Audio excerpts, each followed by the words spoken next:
Welcome to Study Buddy, meditation philosophy for the heart of your practice. This is a live online discussion of ancient yogic texts amongst meditation practitioners in the Shambhavananda yoga tradition. My name is Acharya Satyam, a resident teacher at Konalani Yoga Ashram in Hawaii, and I welcome you with love and respect.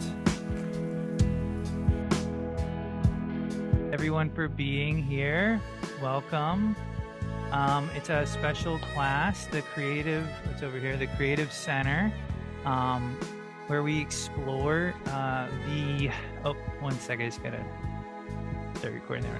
Where we explore the creative side of our practice, where we look to the sutras, we look to the dharnas, we look to Babaji and our personal experience, and we start to, sort of work with this creative energy that Rudy was always talking about. That's like such a focal point.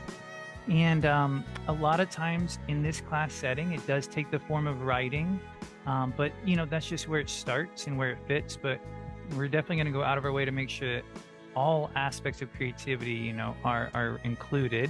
Thanks everybody for also remembering about the time change and hanging in there. Hopefully with the more sunlight, it doesn't feel as late. So with that, let's get Marcella spotlighted and sort of talk us through what our focal point is going to look like. Hello, everyone.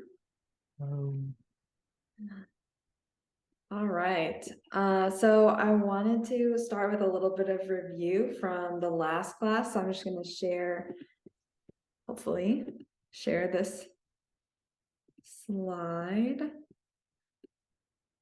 Okay, I think it worked. All right, so in the first class, we talked about this method of free writing in order to bring our meditation practice into the creative process in a really tangible way. So I just want to read this quote that we talked about in the last class from Babaji. Inside you is a state of being that is totally pure and clear and at peace. While your attention is caught up in the movie of the world, that state exists within you. The heart meditation will help you experience this state. It is from that state that all creativity flows. So that was kind of the focal point of our last class about centering in the heart and creating from that place and really tuning into that flow of Shakti. And I've been rereading a lot of Rudy's book, Spiritual Cannibalism. I find it really helpful and inspiring even to have a guideline or an intention going into that. And an analogy for this practice of free writing with more intention is doing the heart meditation, where we go in and we find the heart, we find that space of the heart, and we really put our focus there. And that's our intention, our focus. But as we continue that meditation, we realize how vast and expansive the heart really is, because we're not actually focusing on this small spot, or rather the small spot is way larger than we thought it was. And so I like to think of this writing with intention as similar to that. We might start with this one thought or idea, but as we allow the creative flow, the Shakti, to guide us, we can realize how vast that one small idea really is, and where it can lead us. And it usually can lead us to way bigger and way different places than we thought initially. And I just want to add too that this process of creative writing is perhaps a lot different than writing an essay or an email, or at least the ordinary process of doing those things, because we're really focusing on being connected inside and then surrendering the definitions that we have around what we're writing. or what we're creating in general. And those two things, for me personally, I've experienced that creating from that place and doing those two things allows a constant renewing of energy and like a sustainability in my creativity.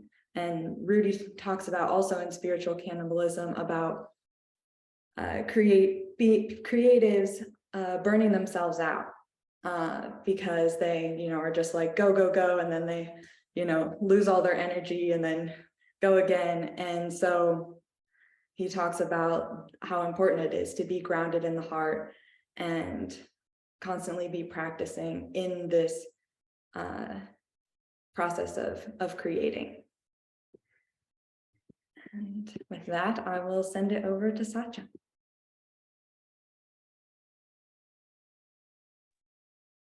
Excellent. Thanks, Marcella. Yeah, I think we've all, let me just go ahead and highlight us both for a second. Yeah, I think, is everybody here sort of familiar with that? How Rudy does talk about creativity and how it has to be like a sustainable approach, and how it's all too easy for people to like get burned out if they don't know where the source of their creativity is. Yeah. So thanks for bringing that up. And, one of the things that you were just describing, that dance of Shakti, was when we were working with this over the last month or so, was this sort of where Marcella and I both really connected on this topic, the idea that the creative process is this dance that is constantly oscillating between sort of two polar extremes. One is this individual intention that Marcella is talking about, a prompt, an intention, a certain, what am I trying to get at here? But then what it's describing is something so much bigger. And so I liked what you were saying, Marcella, how it's like, this is a little bit different process necessarily than how we might have been taught to approach essays in school, where it's like, no, this is where it has to end up. It must conclude in this point, right? Like it has to look like this. And she was saying that this process, we don't know where it's going to end up. And that's actually a big part of it. And we have to really embrace that. And that's really a part of the work that we're here to figure out. So one is to get centered, like we talked about in the first class. And then two is to allow that to recenter, as our work unfolds. So thanks, Marcella, for sort of setting that up. I'm just going to take off from there and add a little bit to it. And then we're going to actually start doing a little bit of writing here in a moment. So this concept, this oscillation between an intention and then this bigger experience we're seeking to describe with whatever art form we're using, for me is really described very precisely in the introduction to the Vijnana Bhairava. So we're going to look at a quote here in a moment that is from the preface. It's from Shiva and Shakti talking about how to become enlightened. And as we know, the first question of the Vijnana Bhairava is Shakti saying, what is the essential path we must tread? And then Shiva goes on to say, it's not all of these different individual practices that we might have learned. And he names a bunch of them. He says, in fact, all those individual practices are, what's the word? You guys remember? Bob knows it. Bogus. They're bogus. These individual strides, he says, are bogus because they sacrifice the greater experience for the sake of a technique. He goes on to, Shiva goes on to explain or conclude rather that really our work is to do this dance, to have a technique, but to not let it limit us. But what is the Vijnana Bhairava? 112 guided techniques, right? What do we practice when we sit on our cushion? Hamsa, the heart, a mantra, you have a murti you're working with, you have techniques. So it's this dance, right? And Marcella, introduced this idea of intention as a way of saying we can work with this purposefully in our preferred art form, in our free time, in a creative way that actually helps you learn how to dance better. And you will take that into your meditation, but you will also make your art form a meditation. So let's look at this first quote from the Vijnana Bhairava. And I do need a reader to just go ahead and unmute Dharma, because I haven't seen you in a while. It's great to see you here. I'm going to pull this up for the people in the room. Can you hear me? Yeah. Yeah, actually, I may need to. Is that better? Oh, you were good the whole time.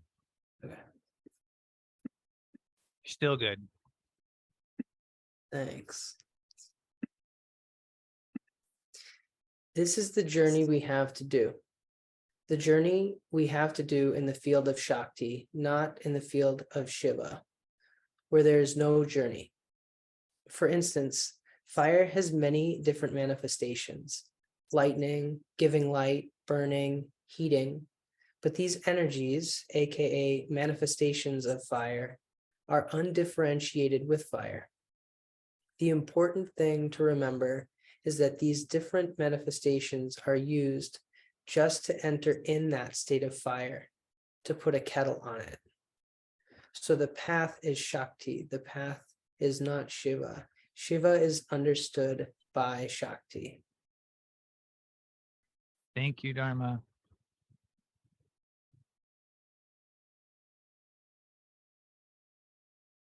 I will say that quote is a bit of a medley. You can see all the different numbers in it because I'm pulling from a little bit from, then I skip a little bit and then pull from a little bit. But it really did read all in one section. I hope it felt truthful to everybody. But I'm really trying to point to this teaching that permeated the preface and that became really poignant here, where Shiva says something interesting, like the path is not Shiva, or at least Lakshman Jew's translation. And what he's saying is like, it's almost like, the canvas and the painting analogy that we always have for Shiva and Shakti. Shiva's the canvas, Shakti's the paint on the canvas, Shakti's the movement, Shakti's the manifestation. It's like that's where you're gonna actually find that creative state, that creative spirit is in the movement of the paint, not by just staring at a blank canvas. Like there is no path in the realm of Shiva, according to how the sutra is being taught to us here. The path we're actually treading, the path we're walking to find this true nature will be in the world of manifestation. Like we're gonna find it through this. Nityananda lived on Earth 50 years ago. Like it's not like we're reading about this story where maybe or maybe he didn't live. It's like, no, he was there. Babaji's living right now, doing it. Like they're finding Shiva within the realm of Shakti. Like this is a essential aspect. Of course, it was like Rudy's essential teaching to use your life as fuel for growth. And so the creative process puts that right in your lap. It basically says, start with an intention, start talking about something, start painting something, start dancing to something, start doing something. But then what? But then connect. Use that process to connect to the source. And then keep moving in the world and keep reconnecting. And that's the dance. And I mean, isn't it amazing that our tradition calls both reality and the process of meditation a dance? I mean, how lucky are we that it's like we have this really just dynamic and colorful tradition that they use that terminology. So we are lucky that Marcella actually asked about this process last Monday. Everybody heard Babaji talking about this in satsang. It's about a 3-minute answer, and I took the little transcript, or I took the little section of it from Monday night, and I have it prepared here to listen to. The idea, one of the concepts that he talks about, at the end, is going to see the Mona Lisa at the Louvre. I think he called it the Madonna, but the Mona Lisa. I've heard the story before, just like a little slip of the tongue. And so he goes to see the Mona Lisa, and he talks about how when he saw it, he could feel the energy that came through in the creation of that painting. And how we're so concerned with this line or this color or this thing, and we're missing the energy, the dance, even in viewing art, much less creating it. And so we will hear him say this in a moment, but won't it be fun to hear Dr. Johnny read this for us right now?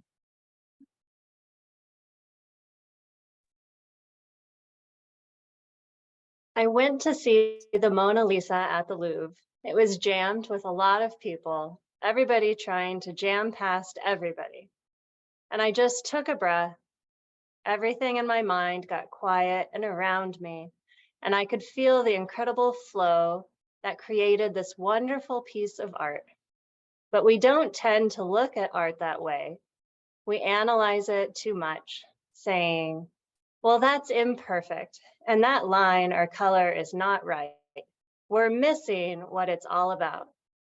The creative spirit always comes from beyond, just like on Monday nights. Ha ha ha ha. Wow. Well done. So let's hear it from Babaji. I've got the audio of it and a picture for you to focus on. And I will, as the audio starts playing, I'll look around for thumbs ups to indicate that it is going well, or a hand on the ear that it's not loud enough, etc. Here we go. 1 second. Okay. Hello, Baba. Can you talk spiritual practice in relation to creativity? Creative pursuits. Well, I think you can't be very creative if your mind is unfocused, if it's cluttered with, mixed emotions, if it's obsessed about something or someone. The best place to come from, when you really have a truly creative experience and a creative moment, it comes from somewhere else than just your thoughts. I'm going to be creative. There's something beyond the mind, beyond the normal state that you function in, that creativity springs from. I know a lot of musicians who can go there at first very unconsciously, but they get swept in just to the vibration of the music. And then when they start to think it's them, it gets worse.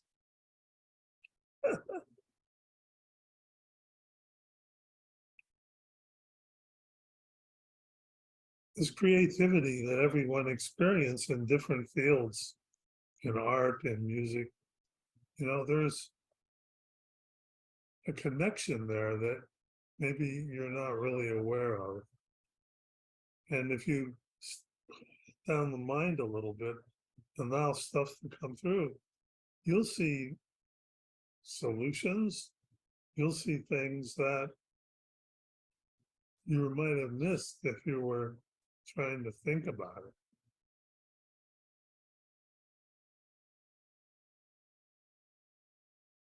The arts, the science, music, all these things, where do these ideas come from? Is it thinking real hard? Usually it's a revelation. Edison used to kind of go into a sleepy state and he would get an idea and go, ah.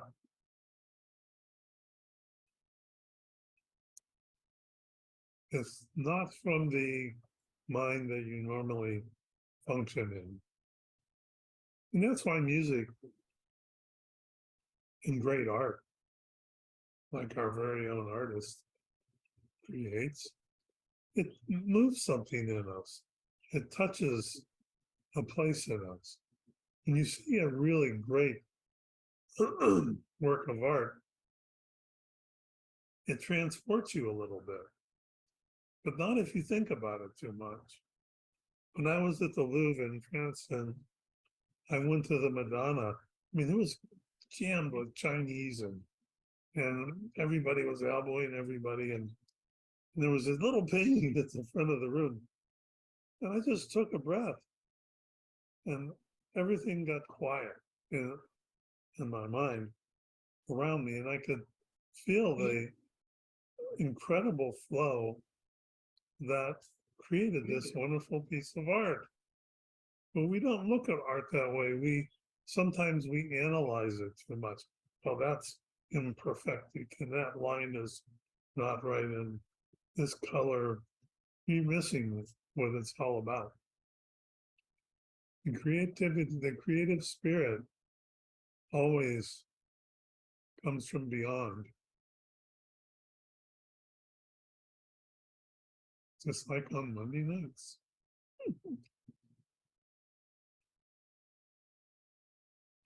Okay.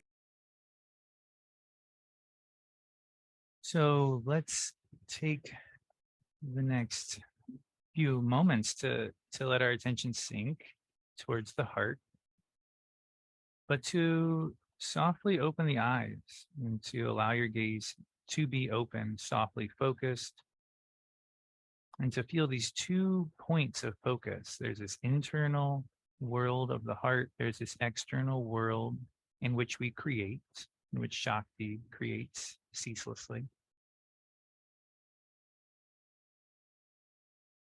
And just feel both coexisting. You know, you hear me talking, you see the space around you, you can even see the peripheral vision. You know, you can see without looking around the room. You can feel the balance or imbalance of the body anywhere. And feel this co-creation happening, this dance.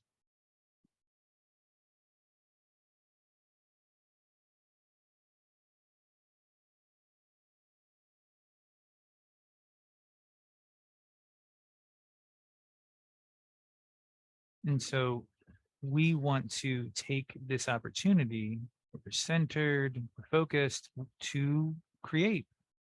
In the form of writing is how we'll be cueing it, but feel free to dive off. And if you want to draw, if you have something else you're working on, you want to drum, you know, do your thing.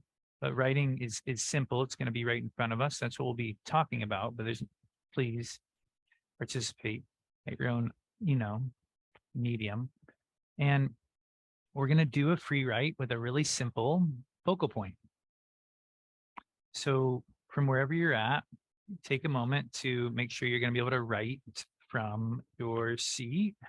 You need to get up and grab something,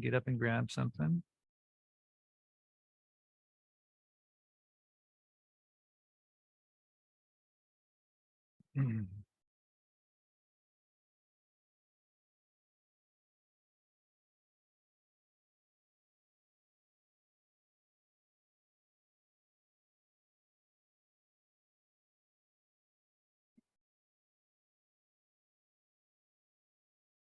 And the goal as you write is to feel this oscillation or possible coexistence of these 2 points of awareness. You've got a point of awareness in the heart, which relates to your breath, which relates to your presence of awareness. And you've got a point of creation and a point of focus here at the tip of your pen. And the idea is to try to feel both, and your attention will naturally oscillate between the 2. Find the heart, express through the pen, refine the heart, re-express through the pen. And just try to play with that experience. As a focal point, you know, you could write potentially about your experience with the creative process. your experience of the career. Is it a struggle? Is it something you want more of? Is it something you've always sought? Maybe something you don't even relate to, or is it? So that could be a focal point for you. But if you got another focal point, use it. So we're going to write for about 8 to 10 minutes, and that is a long time. So you're going to constantly be given the opportunity to come back. I'm going to fade out. I'll come in and sort of tell you where we're at in the mile markers, when we're at halfway, and then a couple minutes to go. So you can go ahead and begin your creative process.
We're about a third of the way through. It can be a good time to reconnect with your breath and your posture.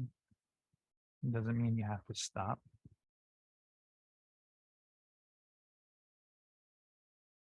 Remember, it's the experience you're having internally that is actually what we're creating. That's what Babaji saw in the Mona Lisa, the energy.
Just about 2 minutes left.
Just finishing the thought that you're on.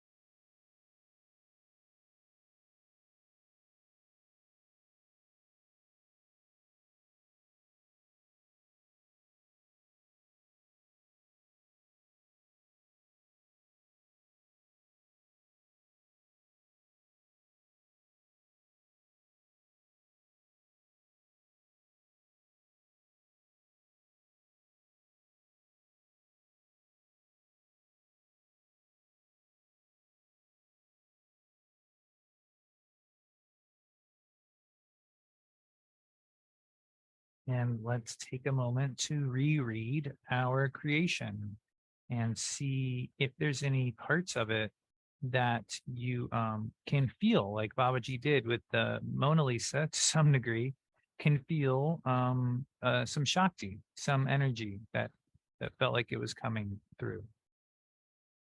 Feel free to underline that part if you see something like that or feel something like that.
All right. And now the last phase of the creative process is actually giving it to the world on some level.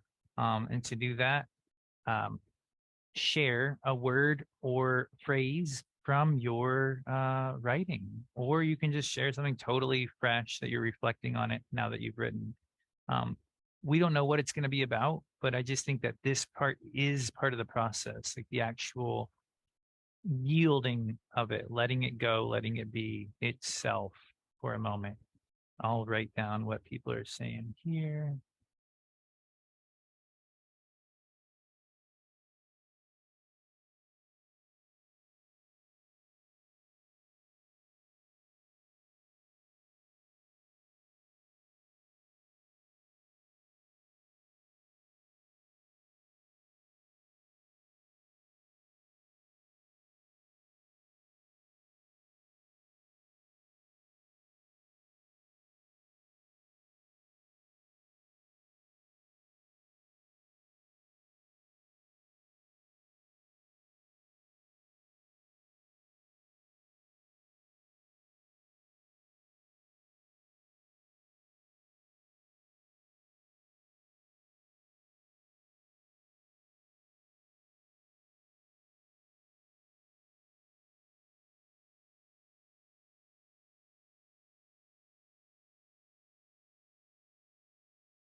right, this is going to be fun. Marcella, do you want to go back and forth with me reading some of these out loud?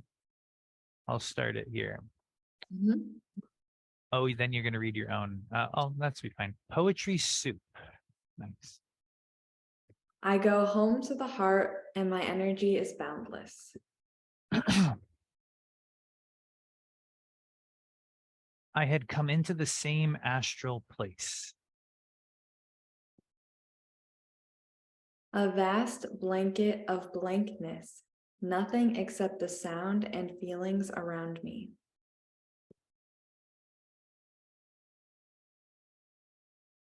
Swirling, swirling, swirls. Cultivating quiet, moving with soft steps and searching fingertips. Hmm.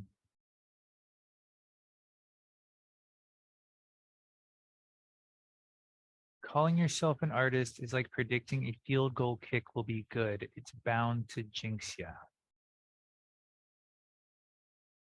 Attachment, transcendence, gratitude.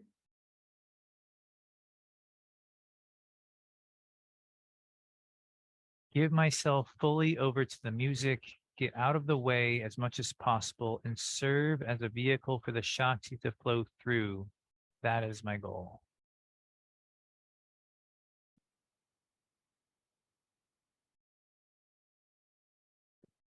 The creative life force of God consciousness, trying to wake up at every moment and reach for enlightenment.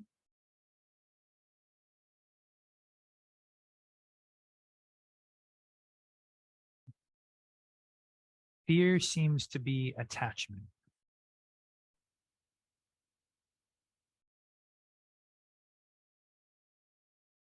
The purpose of life is to make the world more beautiful. What greater expression could I ask for?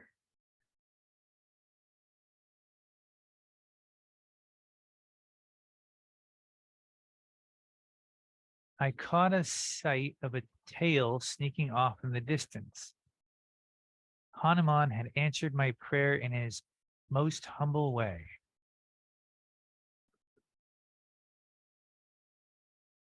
Seemed like a really good concluding sentence.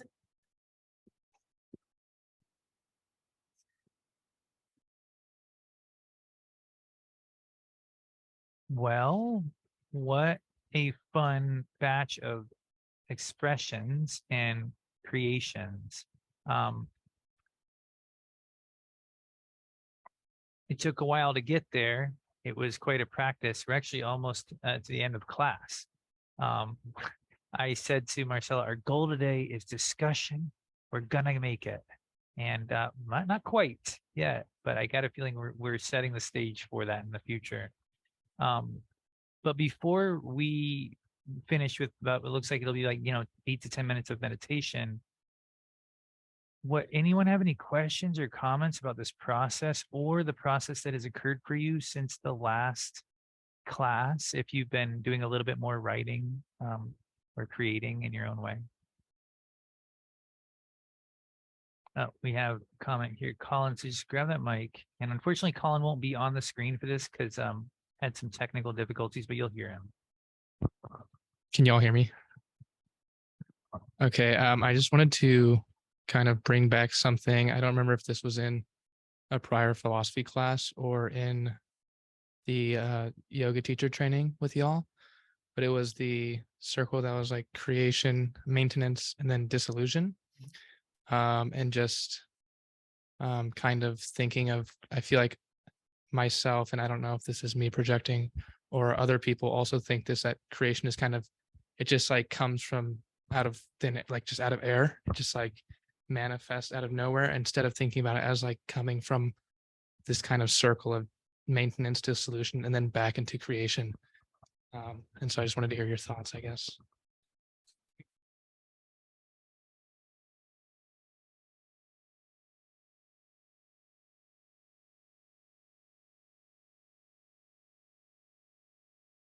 Yeah, I think that's really in line. And Marcel, feel free to just chime in. Oh.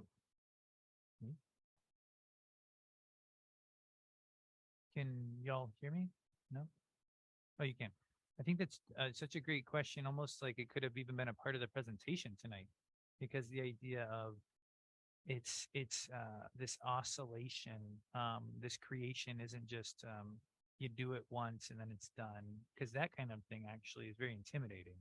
But the idea that you're going to go through a process, it's going to circle back and dissolve, and you're going to recreate and circle back and dissolve, that's actually much closer to this dance that is descriptive of both the creative process but also reality, um, where you're not, as Colin put it, you're not necessarily creating out of thin air. You're really creating out of the context of your life, and that's okay. Like it's almost like we feel like our life, our perspective is too limited to describe the experience we see. Um, but when we give ourselves to the process, or like what Kaliko is writing, when we give ourselves to the process, and as the Mona Lisa experience with Babaji, the energy is what comes through, and that this iterative process is sort of just what it takes. And so I feel like your question almost could spark a lot of directions to go with, but that's just the initial, almost like top of the glacier, of the idea of like the creative process being cyclical, and being really a part of manifestation, and that it comes, and that our participation in it is cyclical, that what we're creating from is the context of our life, and that's really what we're supposed to work with, almost like how Babaji says, see what's possible, meaning like work within the context of your life, and you'll find this way through, which is actually how he talked about the creative process in his answer. He said you'll find solutions that you didn't even see were there if you're willing to work in this cyclical way, not just like all or nothing way. Oh, it's creativity is coming out of nowhere and then it's done, it's perfect. It's like that just doesn't work very well. I don't know, but it also doesn't seem to reflect like our bigger philosophies. And yeah, great insight, into bringing that aspect into this discussion.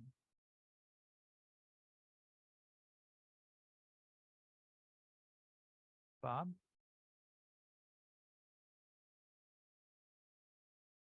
Oh, I don't hear you yet. Looks like it's just an unmute issue though. Let's try that. How about that? Yep. Okay. Yeah, Colin, you made me think of standing by the ocean. Suddenly a dolphin jumps out of the water. It's there to be enjoyed, and then it's gone. It can't hang out there in the middle of the air. It's got to go back and disappear. Oh, when you talked about your question of creativity coming into being, existing, and then disappearing, I thought, Colin will appreciate that. Great image. It's like it really would be this circular image of a dolphin, like you seeing it being in the air and then it dissolving back into the ocean of Shakti. Wow. I'd say this is a sign that the class went well. Like that everybody's contributions are so like on fire. That's pretty cool.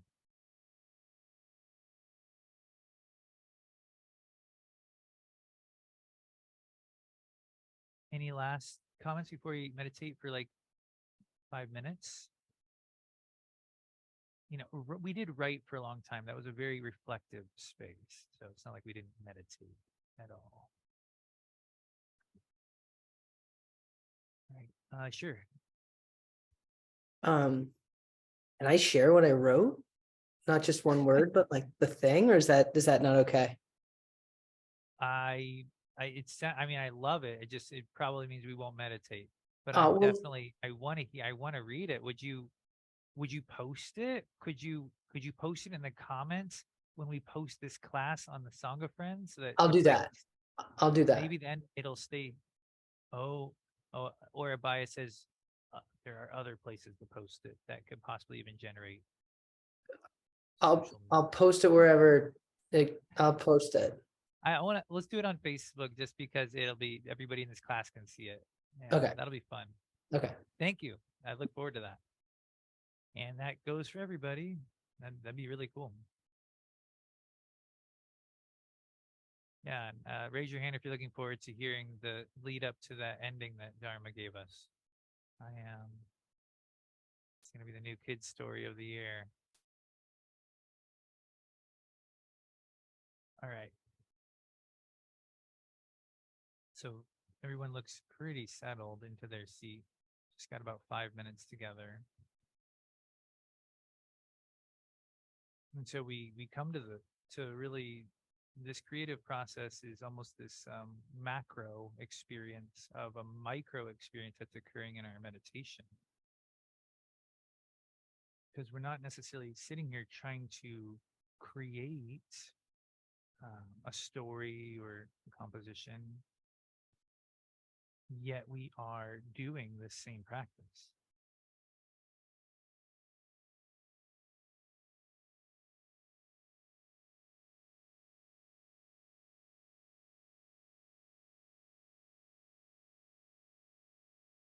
And so it's pretty natural, especially from the sensitive space that we're in, to be able to feel the breath flow very gently flowing, and to be able to flow with it. As Omkari said, with the soft steps, moving with soft steps and trying to feel and search for this experience.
You possibly repeat a mantra with your breath, such as hum, sa, or if you're using another mantra,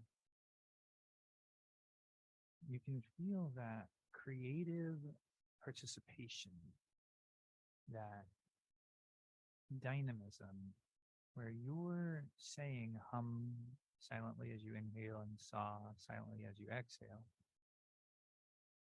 It's almost like you're coloring within the lines of this experience.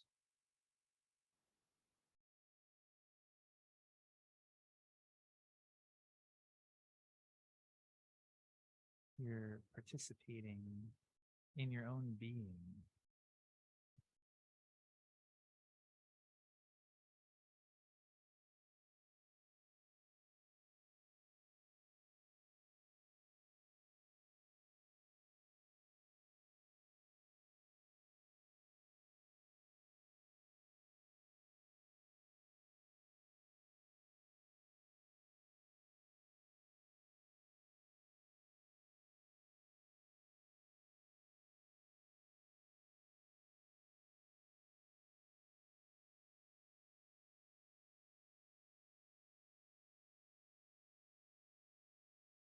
you can feel in that balance of participating, of bringing a mantra to the breath, and of feeling the breath, you can feel that same creative coexistence that we were working with earlier.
And if you're feeling the creative spirit right now and you want to keep sitting, I'm just going to quietly conclude class. Otherwise, namaste and thank you everyone for your participation. Deeply grateful, and thank you Babaji for sort of giving us the spark of inspiration that is our practice. So, namaste everyone. See you next week.